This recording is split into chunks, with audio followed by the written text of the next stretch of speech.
La parole est à la doxa.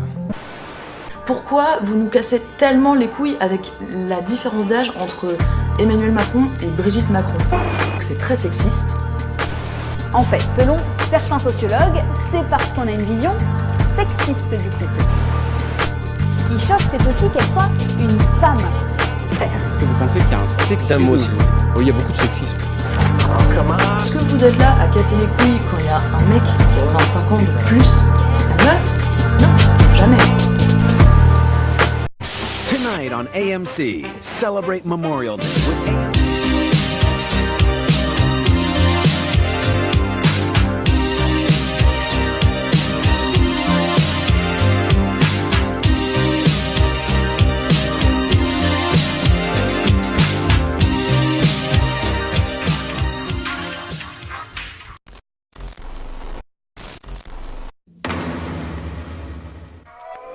C'est jamais facile de s'attaquer à un sujet qui déchaîne les passions, et aujourd'hui on flirte avec le féminisme.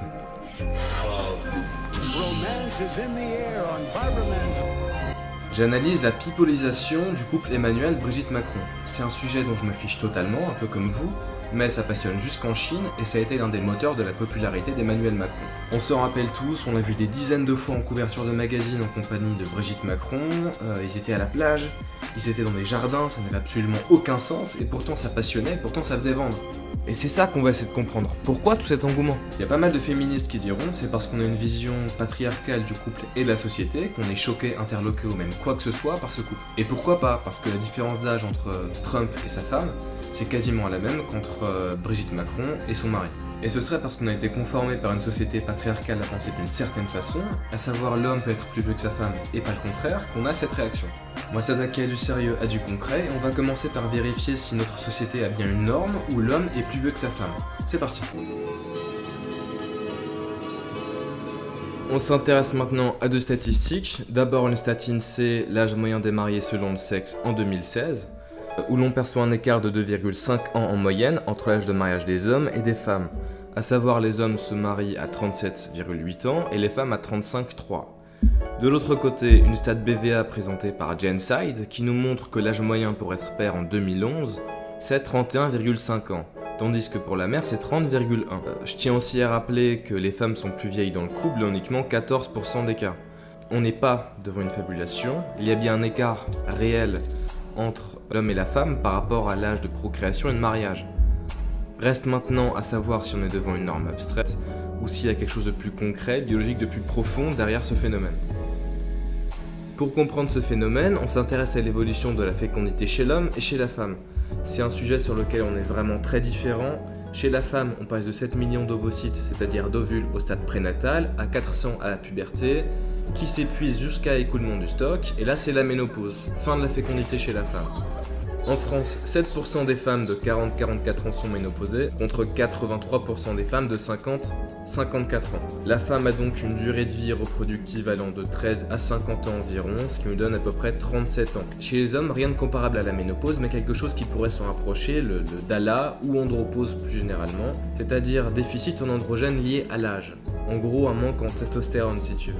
Ça provoque entre autres une baisse de libido. Pour la prévalence, on est entre 33 et 5% selon les études, passé 70 ans, sachant que c'est quelque chose d'assez difficile à étudier. Malgré une baisse de la libido, pas d'arrêt de la fertilité masculine. Théoriquement, l'homme peut donc rester reproductif jusqu'à sa mort. Avec une fertilité allant de 13 à 79 ans, l'homme a donc 66 ans de vie active si on veut.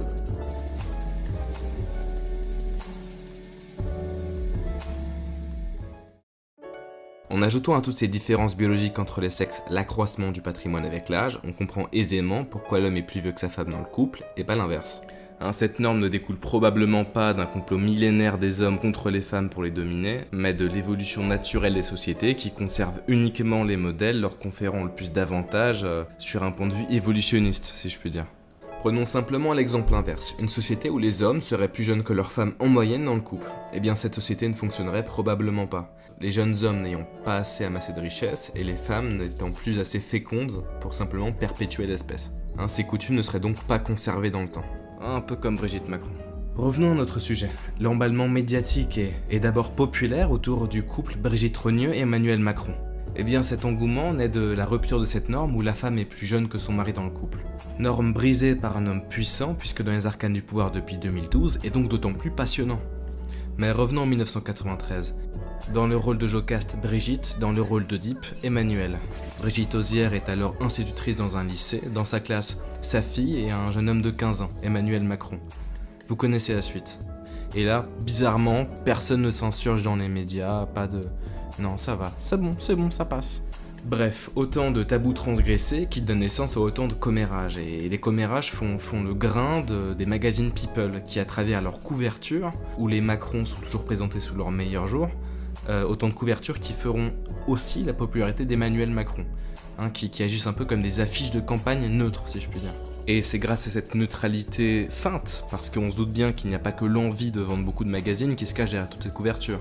Il y a aussi un engagement pour sa classe de tous ces journalistes qui ne sont pas au chômage comme dirait l'autre, et parfois même la main d'un oligarque, qui sait.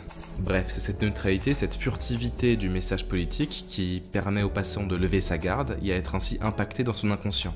Il a été en quelque sorte hameçonné. Et la surprise Macron au premier tour vient certainement du coup de pouce donné par le quatrième pouvoir que sont les médias. Alors au final, je t'ai montré d'où provient l'étonnante popularité du couple Macron, aussi bien d'un point de vue psychosociologique que psycho-évolutionniste et même systémique. Et ce, tout en démontant les arguments des médias mainstream. Si ça t'a intéressé, tu peux approfondir le sujet à travers les vidéos de Stéphane Edouard sur Emmanuel Macron. C'est une chaîne qui vient de naître et pour qu'elle puisse grossir, il faut que tu t'abonnes, il faut que tu lâches un pouce bleu si tu le veux bien sûr. J'ai vraiment envie de savoir ce que les gens pensent de ce sujet-là, alors vraiment lâche un commentaire, j'y répondrai avec plaisir. Je ferai environ 2 vidéos de ce type-là par mois, c'est important d'avoir un bon rythme de production. Et puis voilà, à plus.